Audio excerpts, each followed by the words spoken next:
हनुमान बेनीवाल जी, मैं रात को लास्ट तक 5 मिनट प्लस 1 इसे कर चलिए, तो आपको 1 मिनट और ज्यादा मिलेगा। चलिए पहले ही 5 मिनट कहते तो शुरू बना ही नहीं पाते साहब, है ना।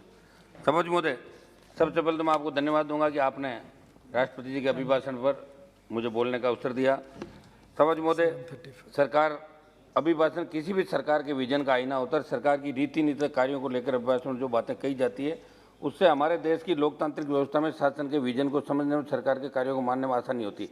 मगर इस अभिभाषण के अंदर राष्ट्रपति महोदय ने 82 बिंदुओं के माध्यम से जो बातें कही, उसमें ऐसा कहीं प्रतीत नहीं हुआ सरकार की कमी, खामी या नाकामी का हिस्सा थे, उनका कोई जिक्र इसके अंदर नहीं किया गया। सभापति महोदय, आपने 2047 के शताब्दी वर्ष की बात इस अभिभाषण के अंदर सरकार ने कही है, लेकिन देश का पिछड़ा वर्ग, गरीब, दलित, अल्पसंख्यक ये तो आज भी अपने अधिकार के लिए संघर्ष कर रहे हैं।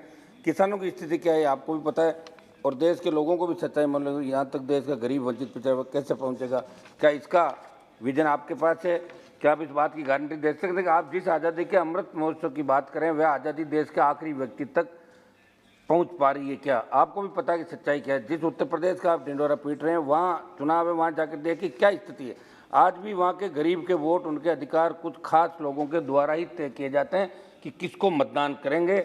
आज भी उन लोगों को आज़ादी का मतलब तक नहीं पता। सभापति महोदय, कोरोना के संकट काल के अंदर देश को बचाने के लिए जिन कोरोना वॉरियर्स ने, योद्धाओं ने काम किया, तीसरी लहर भी चली गई, ईश्वर की कृपा रही हिंदुस्तान के अंदर। बड़ा बलिदान देने के बाद भी हम अभी सेफ साइड के अंदर हैं।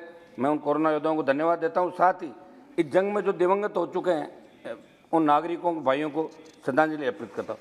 महोदय, अभिभाषण में कोरोना की स्थिति और देश की स्वास्थ्य सेवाओं का जिक्र हुआ, लेकिन मैं आपके माध्यम से बताना चाहता हूँ कि एम्स की एक रिपोर्ट के अनुसार देश में स्वास्थ्य संबंधी आपात स्थिति से निपटने के लिए इंतजाम नाकाफी थे और पूरे अस्पताल कि 3 से 5% बेड इमरजेंसी विभाग में, और कोरोना संक्रमण के दौर में इस रिपोर्ट का खास महत्व है, क्योंकि रिपोर्ट के अनुसार ज़्यादातर अस्पताल डॉक्टरों, विशेषज्ञों, नर्सिंग स्टाफ की कमी से जूझ रहे हैं। साथ ही अन्य संसाधनों का अभाव, और इसका असर मरीजों और खासतौर से आपात सेवाओं पर भी पड़ रहा है।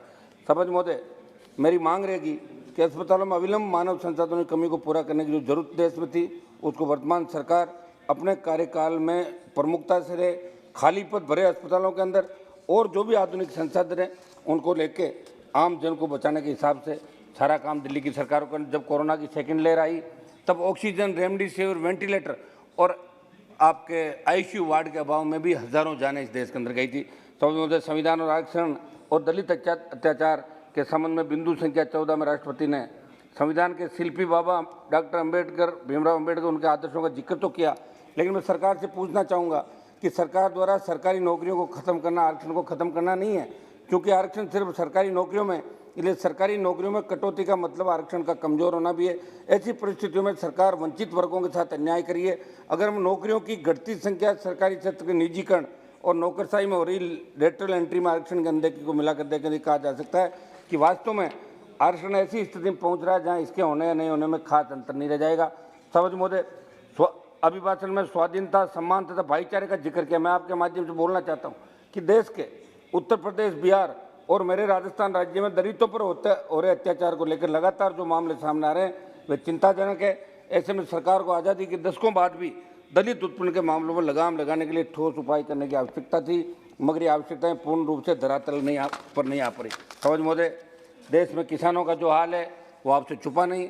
बहुत बड़ा आंदोलन देश के अंदर हुआ और 750 से ज़्यादा किसानों ने शहादत दी, और बाद में सरकार ने तीनों कृषि बिल भी वापस लिए। मैं ये नहीं समझता कि जिन किसानों ने, जिन जवानों ने मोदी जी को दूसरी बार प्रधानमंत्री के पद पर बिठाया, एनडीए के साथ साथ अकेली भारतीय जनता पार्टी को 303 सीट देकर अकेले बहुमत दिया, उसके बावजूद भी किसानों को भूल कैसे रहे, जवानों को भूल कैसे रहे?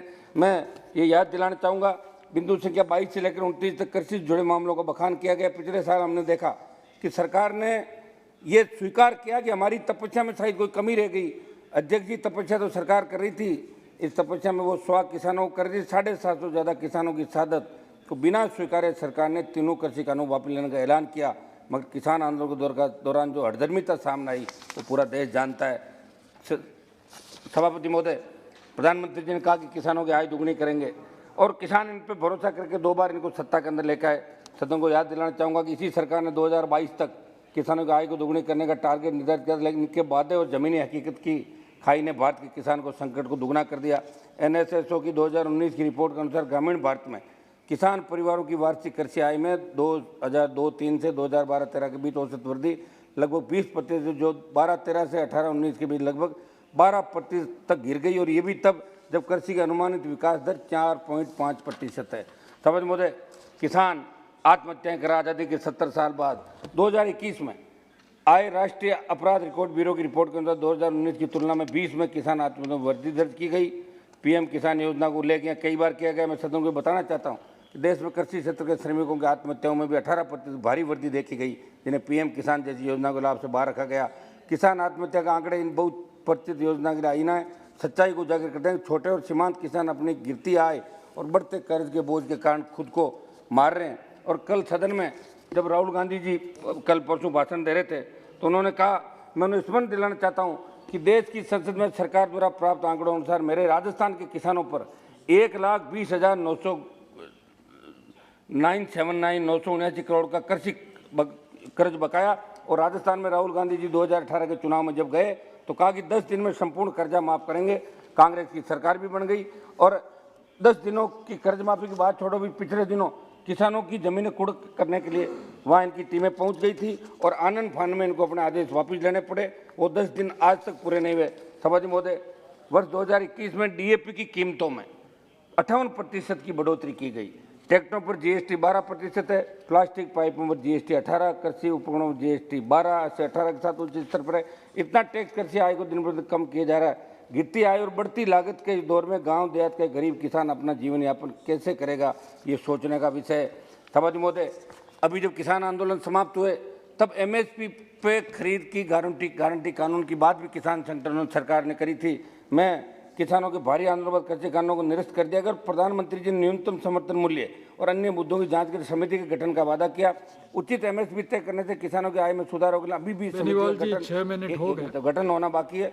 गन्ना ही नहीं, गेहूं और धान की एमएसपी खरीद के आंकड़े बता रहे हैं कि सरकार ने वित्तीय वर्ष 20-21 की तुलना में साल 21-22 में करीब 34 लाख कम किसानों से खरीद की, यानी लाभार्थी किसानों की संख्या घट गई, जिसकी वजह से करीब 78 लाख मीट्रिक टन अनाज की कम खरीद हुई और सरकार को करीब 11,000 करोड़ रुपए कम खर्च करने पड़े। इसलिए किसान को सशक्त बनाने के लिए एमएसपी पर कानून बनाने था। एमएसपी पर किसान की पूरी उपज खरीदने, अभी 25 क्विंटल खरीदते राइडर लगा हुआ है, पूरी उपज खरीदने की नीति बनाने की जरूरत है। साथ ही मेरे प्रदेश राजस्थान में सिंचित क्षेत्र को विकसित करने की जरूरत है। राजस्थान की भौगोलिक स्थिति देखते हुए विशेष राज्य का दर्जा राजस्थान को मिले। सभापति महोदय, एक युवाओं पर मैं मेरी बात कहूँगा, फिर राजस्थान के अंदर 1 मिनट। सभापति महोदय, हाल ही में रेलवे भर्ती में शामिल युवाओं ने उत्तर प्रदेश में विरोध प्रदर्शन किया, जिन पर पुलिस ने खूब लाठियां बांधी, युवा घायल हुए। कुछ ऐसी स्थिति बिहार में रेलवे की एनटीपीसी की परीक्षा में परिणाम हुई। कथित धांधली के खिलाफ प्रदर्शन दौरान बनी। 19 में जारी 35,000 नौकरियों के लिए 1.25 करोड़ युवाओं ने अप्लाई किया। 3 साल होने के बाद भी युवाओं को नौकरी कहीं दूर दूर तक नई नौकरी दिखाई दे रही। ऊपर से अपना हक मांग रहे गरीब परिवारों से आ रहे युवाओं को ही बेरहमी से पीटा गया। समग्र देश में रोजगार की हालत यह है कि केवल केंद्र में 8.72 लाख पद खाली पड़े।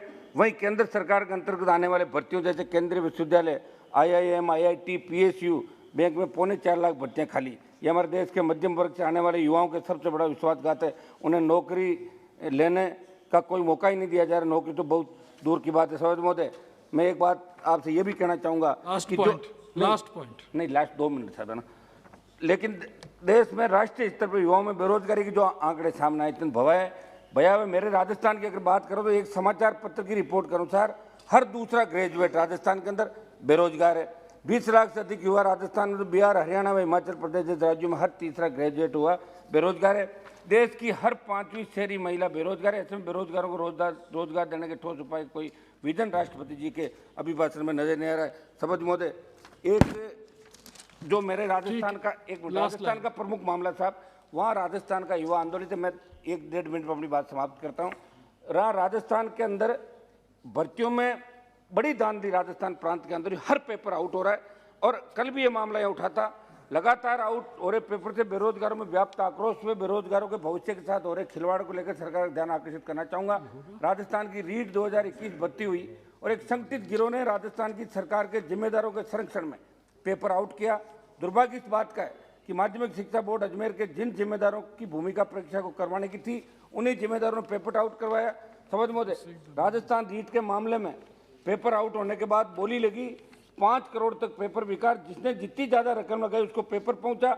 RBSE द्वारा शिक्षा संकुल में गैर सरकारी व्यक्ति को पेपर की निगरानी के लिए नियुक्त कर देना और राजस्थान की जांच एजेंसी एसओजी द्वारा यह स्वीकार करना कि शिक्षा संकुल से पेपर आउट एक मिनट साहब, लास्ट एक मिनट, पेपर शिक्षा संकुल से आउट और इंगित करता है कि राजस्थान सरकार में बैठे मंत्रियों, अधिकारियों एंड सीएमओ की सह के बिना संभव नहीं था।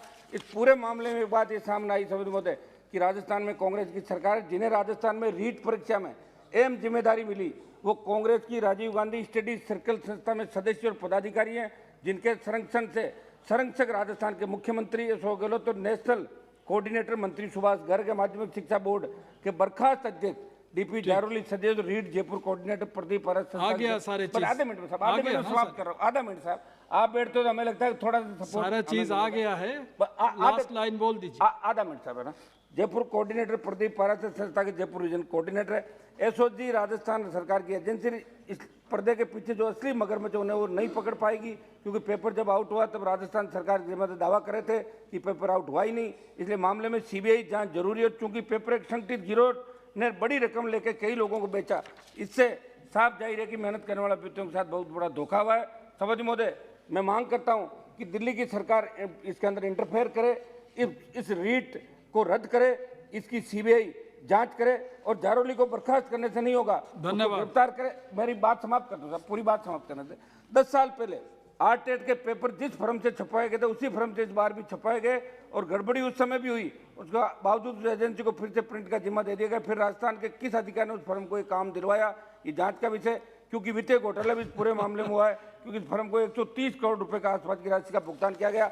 हनुमान जी 11 मिनट हो गया, इसी प्रकार आखिरी सारी चीज आ गया। मैं बोल देता हूँ, लास्ट मेरा पूरा हो नहीं आ गया, बस मैं पूरा करूंगा। इस प्रकार वर्तमान राजस्थान सरकार कार्यकाल में 5 बड़ी भर्ती परीक्षाएं हुई, 5 परीक्षाओं के पेपर आउट हुए।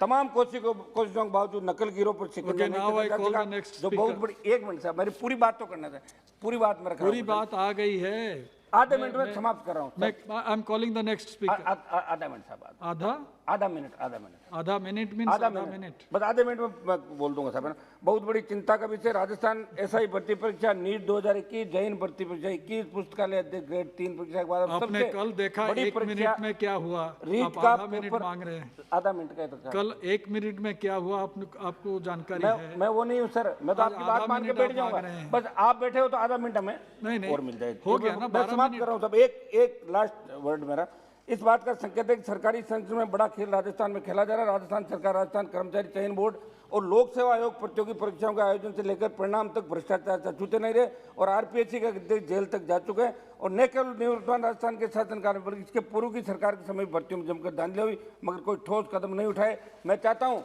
कि ठोस कानून इन नकल गिरोह के खिलाफ बने और ऐसे मामलों में भर्तियां रद्द हो और सीबीआई जांच। और आप संसदीय समिति अध्यक्ष महोदय, एक मिनट, लास्ट बात कह रहा हूं मेरी, एक बार मैं चाहता हूं कि आप सीबीआई जांच राजस्थान की सरकार देती, वो नहीं देगी, क्योंकि उनका पूरा ग्रुप मंत्री, आईएएस, सीएमओ सारा इन्वॉल्व है। हम चाहते हैं कि आप दिल्ली की टीम भेज के गवर्नर से रिपोर्ट मंगाएं, संसदीय समिति जाएं और सारी भर्तियां जिन जिन के पेपर आउट हुए उनको रद्द करा के नौजवानों को नए सिरे से रोजगार दे। ये मैं आपसे आश्वासन चाहता हूं। सभापति महोदय, आपने बोलने का अवसर दिया, बहुत बहुत धन्यवाद।